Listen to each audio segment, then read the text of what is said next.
මේ දවස්වල ඔයාලා O level ලියලා සාමාන්‍ය පෙළ ලියලා කල්පනා කරනවා කිසි අරමුණක් නැතුව මම A level මොනවද කරන්නේ. ඔයා අනිවාර්යෙන් මේ විෂයන් තෝරගන්නකොට මාර විදිහට බුද්ධිමත් වෙන්න ඕන. ඒ කියන්නේ හරියටම කිව්වොත් ඔයාට පුළුවන් සබ්ජෙක්ට් එක තමයි අනිවාර්යෙන් ඔයා තෝරගන්න. මට මගේ ජීවිතේ ගොඩ දා ගන්න තියෙන එකම තැන A level කියලා මම තදින් විශ්වාස කරා. කියන්නේ කොටින්ම අපේ පවුලේ මගේ තාත්තා ඇරෙන්න බහුතරයක් දෙනා කිව්වේ ඔයා අනිවාර්යෙන් මැක්ස්ම කරන්න ආර්ට්ස් කරන්න යන්න එපා. අවසානයේ මගේ ජීවිතේ වෙනස් කරන ප්‍රතිඵලයක් මට ලැබුණා. 28 A level කරන්න ඉන්න ඔයාලට දෙන එකම ඇඩ්වයිස් එක තමයි පුතේ ඔයාට පුළුවන් දේ විතරක් කරන්න.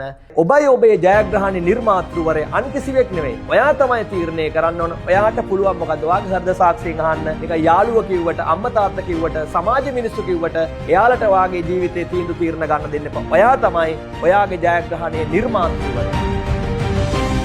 දැන් මේ කතා කරන්නේ මෙවර සාමාන්‍ය පෙළ ලියපු ලංකාවේ අපි දුවා දරුවන්ට. ඉතින් මම මේ A level ලොජික් විෂය උගන්වන ගුරුවරයෙක් විතර පොඩි ඇඩ්වයිස් එකක් දෙන්න වෙනවා. ප්‍රධාන දේ තමයි දැන් මේ දවස්වල ඔයාලා O level ලියලා සාමාන්‍ය පෙළ ලියලා කල්පනා කරනවා කිසි අරමුණක් නැතුව මම A level මොනවද කරන්නේ. කියන්නේ maths වලින්ද, එහෙම නැත්නම් science වලින්ද, arts වලින්ද, commerce වලින්ද තාම එහෙම අරමුණක් බලාපොරොත්තුවක් නැහැ. හැබැයි මම දකින විදිහට මගේ ඒ ගුරු ජීවිතයේ සහ මගේ ශිෂ්‍ය කාලයේ මම ලබාගත් අත්දැකීම් එක මම කියන්නේ මේකෙදී ඔයා අනිවාර්යෙන් මේ විෂයන් තෝරගන්නකොට මාර විදිහට බුද්ධිමත් වෙන්න ඕන. ඒ කියන්නේ හරියටම කිව්වොත් ඔයාට පුළුවන් සබ්ජෙක්ට් එක තමයි අනිවාර්යෙන්ම තෝරගන්න. දැන් මට මතකයි මගේ O level ප්‍රතිඵල එන්නටත් කලින් මම මගේ යාළුවෝ මාත් එක්ක සාමාන්‍ය පෙළ කාලේ ඉඳපු යාළුවෝ ගොඩක් අය කරේ අතර maths science. ඒ නිසා මමත් ඒ රැල්ලටම අහුවෙලා maths science කරන්න ගියා. මම ඇත්තටම 2007 අවුරුද්දේ A level වලින් maths වලින් හදාරන්න තමයි මුලින්ම ගියේ. ඉතින් මම ගිහිල්ලා මට මාස 7-8ක් යනකොට ඇත්තටම තේරුණා.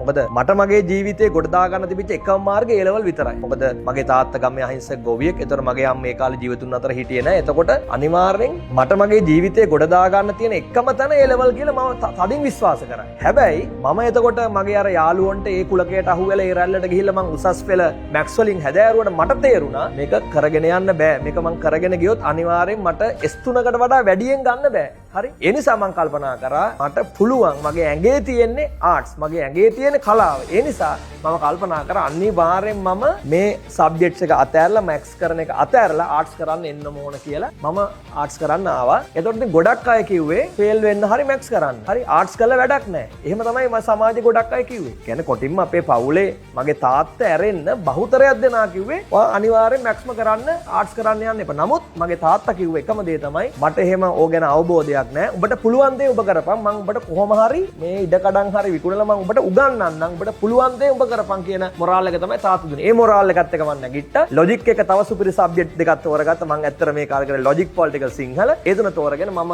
මාර ගැම්මෙන් වැඩ කරා.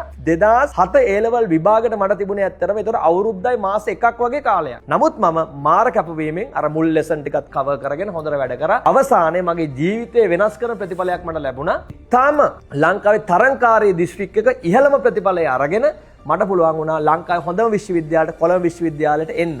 එහෙම පුළුවන් හැකියාව මට ලැබුණේ ඇත්තටම මම උසස් පෙළ ඒ කියන්නේ සාමාන්‍ය පෙළ ඉවර වෙලා මම ගත්තු ඊටාම බුද්ධිමත් තාර්කික තීරණය නිසා. ඒ නිසා මට අද මගේ ජීවිතේ වෙනස් කරගන්න පුළුවන් හැකියාව ලැබුණා. අද මම ලංකාවේ ළමයි 10 ගානකට තර්ක ශාස්ත්‍රයේ ලොජික් කියන විෂය උගන්වන ගුරුවරයෙක් බවට පත් වෙලා අද සමාජයේ යම් කිසි හොඳ තැනක ඉන්නවා නම් ඒ උසස් පෙළ මගේ ඒ තෝරා ගැනීමත් එක්ක. ඒ නිසා මම ඔයාලට 2028 A level කරන්න ඉන්න ඔයාලට දෙන එකම ඇඩ්වයිස් එක තමයි පුතේ ඔයාට පුළුවන් දේ විතරක් කරන්න. ඔබයි ඔබේ ජයග්‍රහණේ නිර්මාතෘවරේ අන් කිසිවෙක් නෙවෙයි. ඔයා තමයි තීරණය කරන්න ඕන. ඔයාට පුළුවන් මොකද්ද? ඔයාගේ හෘද සාක්ෂියෙන් අහන්න. ඒක යාළුවා කිව්වට, අම්මා තාත්තා කිව්වට, සමාජ මිනිස්සු කිව්වට එයාලට ඔයාගේ ජීවිතේ තීරණ ගන්න දෙන්න එපා. ඔයා තමයි ඔයාගේ ජයග්‍රහණයේ නිර්මාතෘවරයා. ඒ නිසා ඔයා තමයි තීරණය කරන්න ඔයා කරන්න ඕන සබ්ජෙක්ට් මොකද්ද කියලා. ඉතින් ඔයා ආර්ට්ස් කරන්න આવොත් ආර්ට්ස් කරන්න ඉන්න ගොඩක් ළමයින්ගේ බලාපොරොත්තුව තමයි අභිමානවත් නීතිඥ වෘත්තියට පිවිසෙන එක, දක්ෂ නීතිඥවරයෙක් වෙන එක, නීතිඥවරියක් වෙන එක.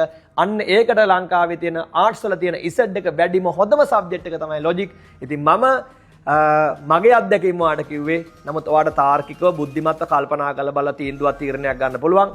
හැබැයි ඔයා අනිවාර්යෙන් ආර්ට්ස් කරන්න එනවා නම් ඔයා කරන්න ඕන සබ්ජෙක්ට් එක ලොජික්. ඉතින් අපේ පන්තියට આવොත් අපි අනිවාර්යෙන් ඔයාට ඒ සාමාර්ථයක් අරන් දීලා වගේ නීති සිහිනය සැබෑවක් කරගන්න අනිවාර්යෙන් අපි ඔයත් එක්ක ඉන්නවා. ඔයා දිනනකම් අපි ඔයත් එක්ක අවසානය වනතෙක් අපි ඔයත් එක්ක ඉන්නවා කියන සහතිකේ පොරොන්දු වාට දෙනවා. නීති පීඨයට ළඟම පාර දහස් ගණන් නීතිඥයන් බිහි කළ උසස් පෙළ ඉසෙඩ්ඩගේ වැඩිම හොඳම විෂය ලොජික් ලංකාවේ අංක 1 ගුරුවරයා 2028 නව පන්ති ආරම්භයි. සමීර එදිරිසිංහ 071 244 1751